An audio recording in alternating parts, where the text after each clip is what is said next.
Hi, everyone. My name is Dr. Jerry Wintrob.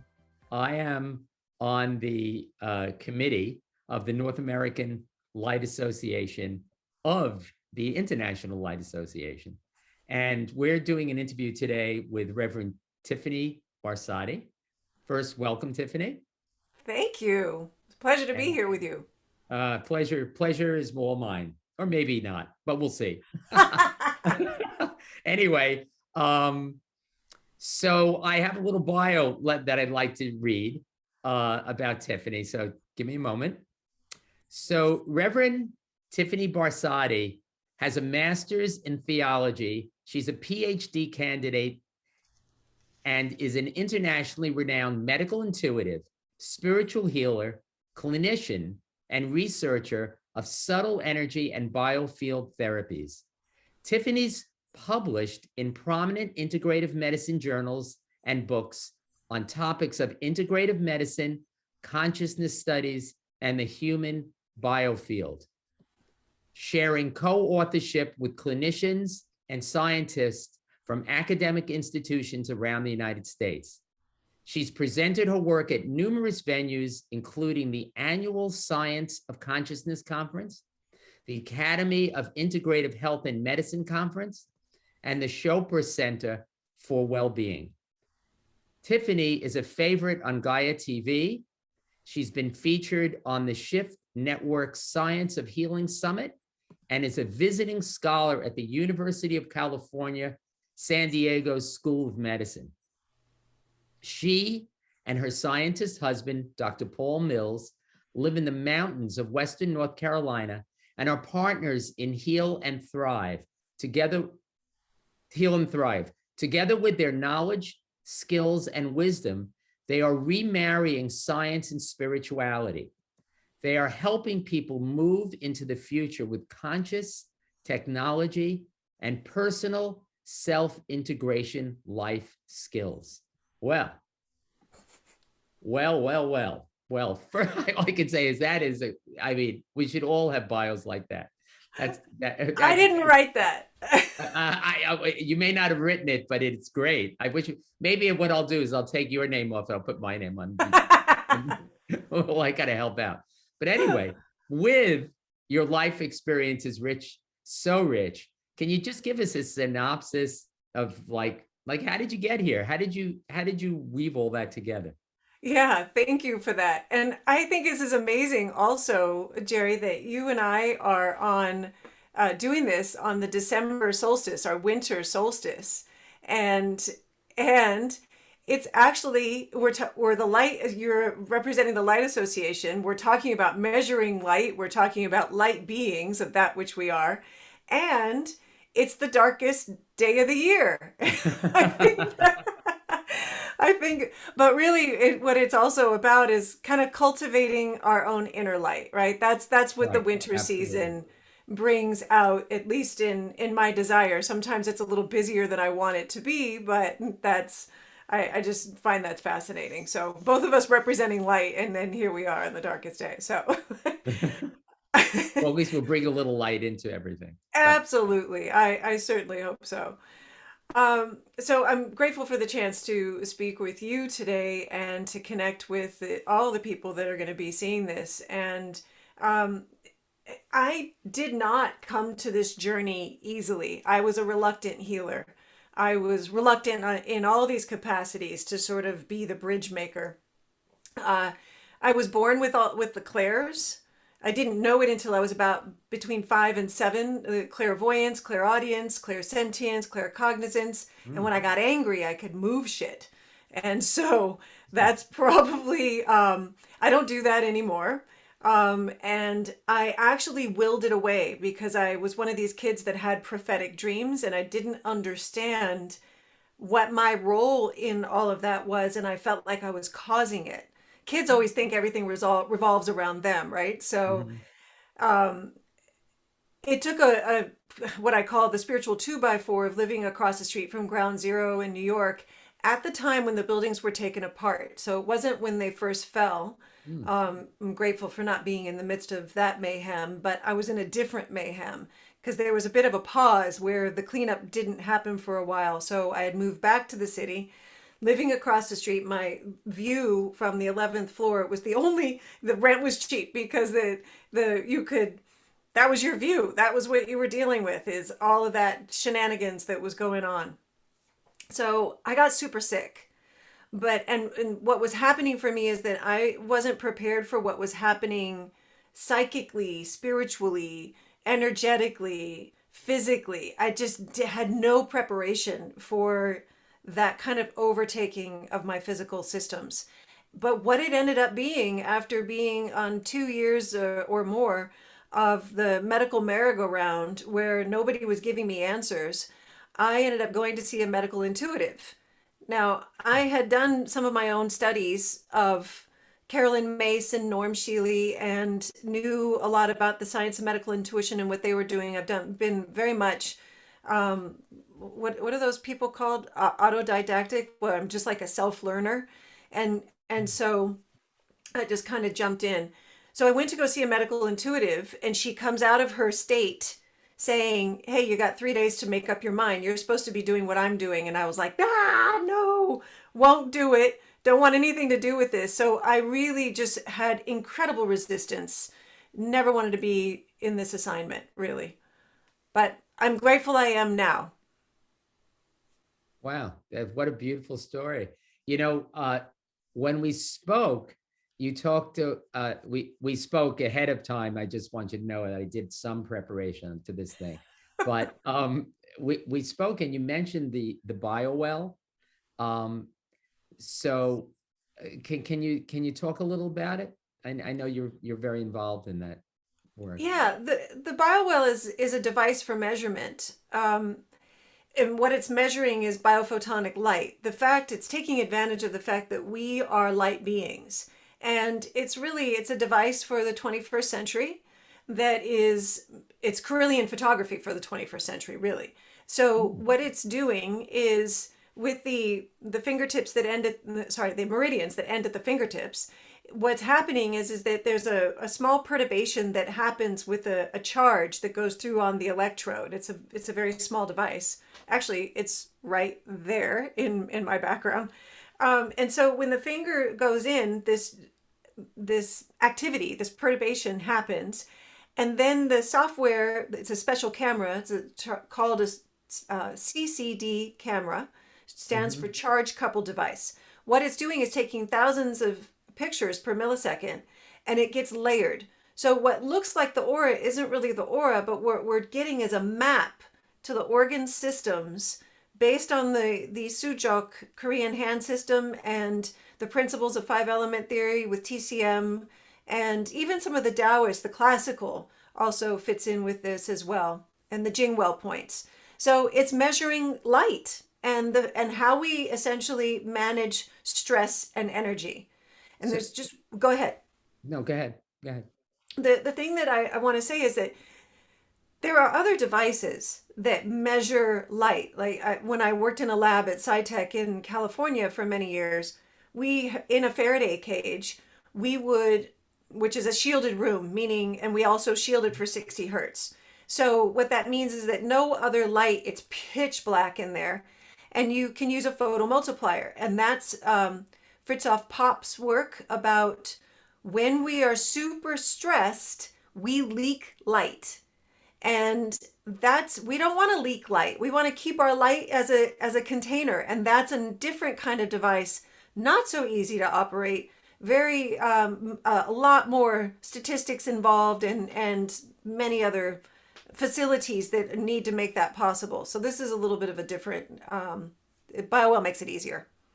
So you're saying that you measure this light that's coming off the fingers, or the imbalance of light, if I understand it, that's coming off of it, and then what do you do with that?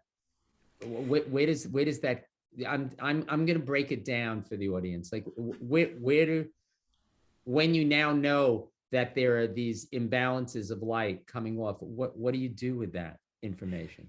Well, there's, depending on your scope of practice as a practitioner, you can do a lot of different things. Your background if eyes, let's say, were coming up as a focus, Mhm. you being an eye doctor and having this history, you would know exactly what to do, maybe using some syntonics or using other ways of administering light that would help the impedance. Because the reason that there would be breaks in the light is because there's a something blocking the charge. This is how we know the meridian system to actually work.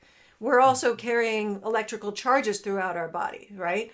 So this is looking at how well are we managing that energy. So what we do with it is there's first of all a lot of information when I teach the courses. There's a lot of information that I will give clinically that is just from my years of learning. I've been working with this technology for about 16 years. The technology itself, gas discharge visualization, or EPI stands for electrophotonic imaging, has been around for about 25 years. But it really has got a much deeper history that goes back to when we were finding originally electricity, when we were finding the fact that we were light beings, all of those things. So there's many shoulders of giants that we stand upon to be able to look at exactly what we're looking at. So there's a ton of information. It really depends on how does one enter into the field with another in order to help them self heal. So are you saying that the Biowell is simply diagnostic or not? Oh no, I won't use that word. It's certainly not in the US. So if we say that it's an assessment device, the treatment element, if you could say that, and we actually don't, we stay away from that word. It's something to help with in training the body to help its own natural reset. You and Hmm. I also spoke about how really there we some of us call ourselves healers. I've had resistance to that, Mhm. and the thing is that all healing is self-healing. It's just that sometimes we can facilitate people getting out of their own way with certain modalities or therapies or whatever to help them be able to turn on the salutogenesis, their own natural healing. And so learning where you can have a port of entry for a person is super important, I think. I think it's remarkable. I, I to be able to know you're saying to me that this is the completely non-invasive, obviously, Correct. way of finding imbalances, very subtle, what it sounds like subtle imbalances in a person's body. And then if I'm a medical doctor, let's say I'm an internist, I can use that modality to treat this. So Not any to, modality. Is that what you're yeah, saying? yeah. I mean, you use your modality. So amongst the people that have been attracted to Biowell have been physicists, biophysicists, Mhm. yes, on the research side, but in my camp, I work with a lot of osteopaths. I work with a lot of MDs, NDs, anybody that's really attracted to energy medicine, people who do hands-on healing, hands-off healing. It's a way to really how I see this is it's an empowering tool to be able to help a person see what's actually going on. And something really important about this is there are many shamans who work in these altered states and different fields in the body. Well, sometimes it's a very visceral response for a person, like, wow, I really know something happened. Mhm. And other times people are not so sensitive in that way. So having a device that can actually demonstrate change while we're in the midst of it and then be able to tell a story from beginning to end, I think it's just very helpful. We're visualizing the invisible. It's so to just to make sure if I understand and everyone else does, what you're saying is that you now get this initial map and then you repeat it as you do your treatments to see how it's transpiring. That's Uh, basically what you're sharing. yes, absolutely. And the way we consider it is that we can tell a lot off of a single scan, but then four scans really become science because Mm-hmm. three is still chance, right? So Right. once we are being able to tell a story with more scans in a single day or more scans over time, the light bulbs start to go off for people of what it is that they can see and how their emotions are affecting their physical body. That mind body connection, those light bulbs going off for people is such a wow factor because then they get involved. They Hmm. get, it's not just the practitioner, well, you didn't do enough for me. You know, it's like, no, the person is self-responsible. And Right. this helps to keep that inner dialogue and the interconnectiveness with something just made visual. That's the, I think, the power of using any kind of these devices, Biowell or anything else that can show you, Right. demonstrate it. Right. So following that, um, is is there research for is there a further research into it, into this type of technology, or, you know, like how could it be expanded into a kind of a more mass type scale way of doing it? Well, I think we're probably on the same page when we want to say that we want to bring light into everyone's life, right? Hmm. It's, Hmm. I, there are people in my camp that are students of the Biowell who are sophisticated moms and dads that want to tell the story of energy and light and what stress does and speak that language for their children so that they're learning that connection from a young age. So whether you're a practiced person or somebody who's just a lay person, not just a lay person, but more sophisticated, that they want to have this conversation, I really see the value of people being their own controls, seeing that in their lives. But on the research side, yes, we have over 220 papers published. It's sometimes on PubMed, you have to do variations on terms in order to be able to find it, GDV, EPI, biophotonic. There's a lot of different sort of terms to search for. And also, I'm doing my PhD in complementary alternative medicine, and it is the project that I'm working on was something that we traveled to India, and there was all these, we were in an ashram and all these sacred spaces. Well, we just started taking measurements, both with the Sputnik and with the Sputnik measures space. We won't get into that right now. The Okay. Biowell, which is people using their fingertips before and after an encounter at this sacred space. So this one in particular was at the Durga stone in Peetam. It's an ashram that is in Tamil Nadu area, south of Chennai. And I just saw this amazing energy with, after baseline of people.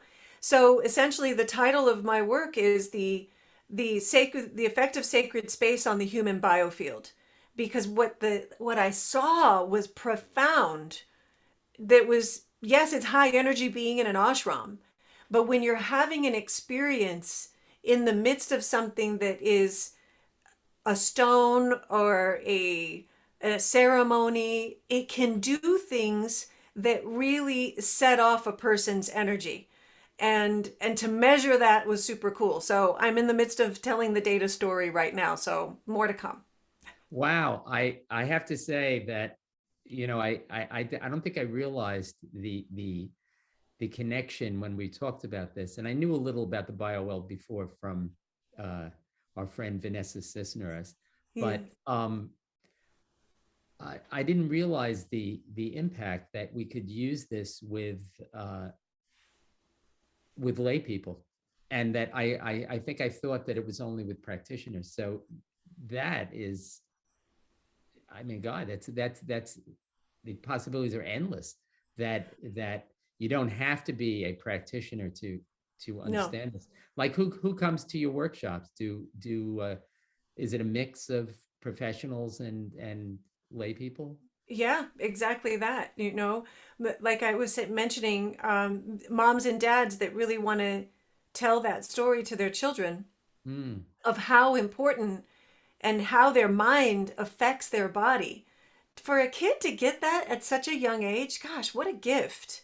I knew what was happening to me was overtaking me, but I didn't have any guidance around it per se, right? And so to have conscious parents that are helping to tell the story of this interconnectedness, and how, even Einstein was saying that it's field before particle, close to after the theory of relativity, and him understanding the transference of light. And he was a very esoteric, even though so grounded in deep in physics, right? And so this is not woo. This is something very measurable, very grounded. And, you can go woo if you want to. It's beautiful.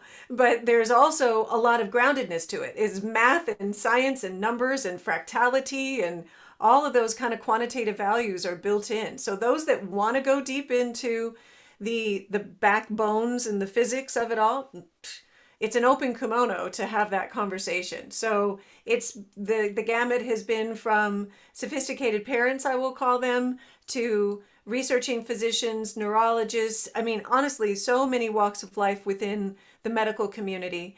And I'll say also in Europe, the Biowell has been used to help to triage. And really, it was mostly the GDV back then, and now it's the Biowell.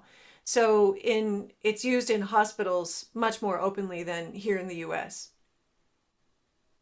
Oh, I see. I see. Actually used in hospitals. Wow. Wow, wow, wow, wow. So, do you, so you do, just if in my reading of your bio, you do a zillion things.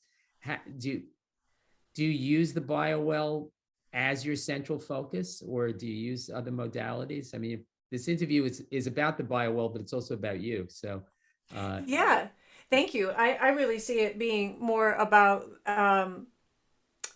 the utilization, the understanding of how light can be healing.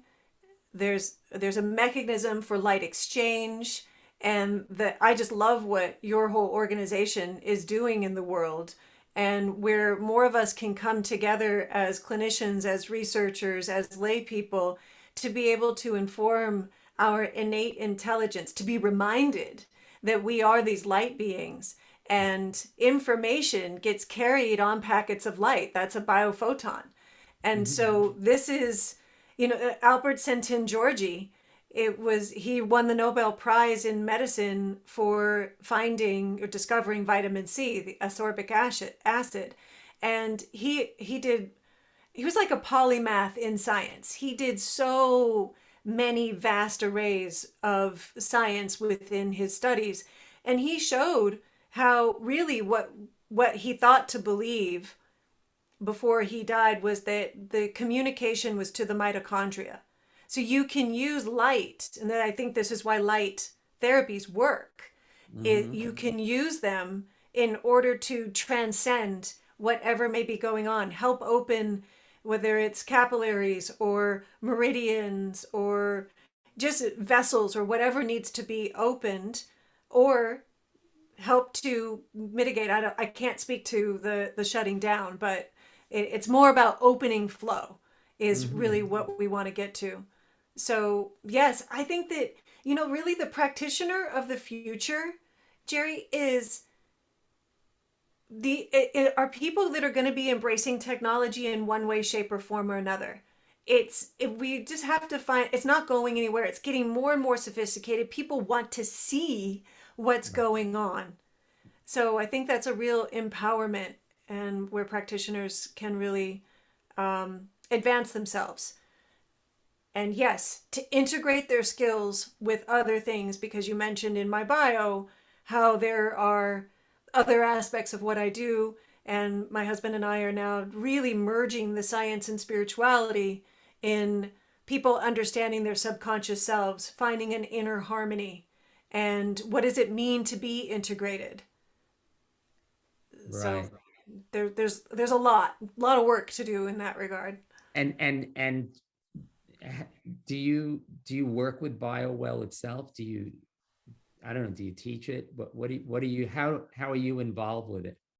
Yeah. So Biowell Official, it's a Russian company, Mhm. and it's a Russian device, and there are distributors around the US. And yes, I teach it, and I would say my differentiator is that I teach more clinically, because it's more of my background, having used this technology in my practice for 16 years and seen so much, not just in the research and carrying out research, but in the cases that of wow. I mean, there's a lot that's on my YouTube channel about this too that we can share. And I discuss cases and show the mechanisms of how this works and get into the software and all of that. So, yeah, but it's not the main thing that I do so much anymore because now that we live in the mountains of North Carolina, I don't have my office like I used to I in San see. Diego, right? So I'm not seeing people in the same way. But many more people are just being attracted to the Biowell that they want to get on this bandwagon, and then we can have really lively discussions. So many people are still seeing their clients in their office, and they're just taking whatever precautions or not, however they're working. So Right, I consult right. them. I help. Well, I mean, we live in the world of telehealth, that's for sure, since all this Exactly. has happened. And, if this is a device that in fact the patient could manipulate themselves, then the patient could own one. I mean, I don't Yeah. know how much they cost, but the patient could own one theoretically, and then transfer that information to their doctor or to whomever and work back and forth. I mean, I think the possibilities are significant in this Yeah. realm.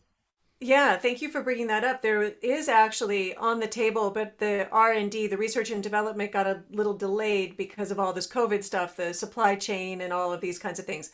So what is in development now is what we're calling the mobile device. So if you really wanted to consult with a person, but they live on the other side of the globe or the US, you could send them this mobile device. They can take their own scan. All the information comes to you as the practitioner, and then you help to unpack that. Right now, I'm having to really depend on my students that are all over to say, Mhm. hey, I've got somebody I need to send you. So, and then we can discuss the scans, things like that. That's fantastic. That's fantastic. So I know it's hard to believe when I mean we're not done yet, but we're pretty close. Oh, I just um, I want to sort of end this with, you have so much knowledge, and so it's so lovely to interview you, by the way. Um, thank you. what like I would like to know, like what are your dreams? Where would you, you've shared so much, but like if just your dreams were like you could just dream anything, where would you like it to, what would you like to see happen in the next 10 years or something like that? What a beautiful, juicy question. Thank you. Um, where, well, speaking of people getting turned on to their own inner power of healing, I would love to see devices in people's homes that helps them become more integrated within themselves so that they can see a direct effect. Hmm. And there's there's just so much to learn, at the Temple of Delphi, the oracle has imprinted know thyself, right? Hmm. And I think that all the journeys that we can take for knowing thyself is really what I would love to be able to see and help facilitate even more of. And a device in every home. If it's not Biowell, then something like it to help people have the awareness to be turned on to their Hmm. capacity for self healing and allowing their consciousness to be able to change their own physiology and not have to look to outside sources. Fantastic. Wow. Thank you. What a great answer. I have to say, really beautiful. It's been such an absolute pleasure to do this with you. I can't thank you enough, and I look forward to possibly doing another one, and we'll see what happens. Well, fantastic. There's many more topics for us to talk about. Before we go, can you, Yes. if people want to get in touch with you, we will post, your information on this video, but what's your website or Yeah, thank way you. of contacting Healandthrive.com. And it's all spelled out, healandthrive.com. And there's information about Biowell on there. There's information about personal self-integration and all the different things that we're up to. And lots of good stuff under resources for people just to find on their own. And there's also on the YouTube channel a lot of information about some of the things that we've been speaking on. Fantastic. Wow. Thank you so, so much. Well, I will say goodbye and to next time. Thank you, Jerry.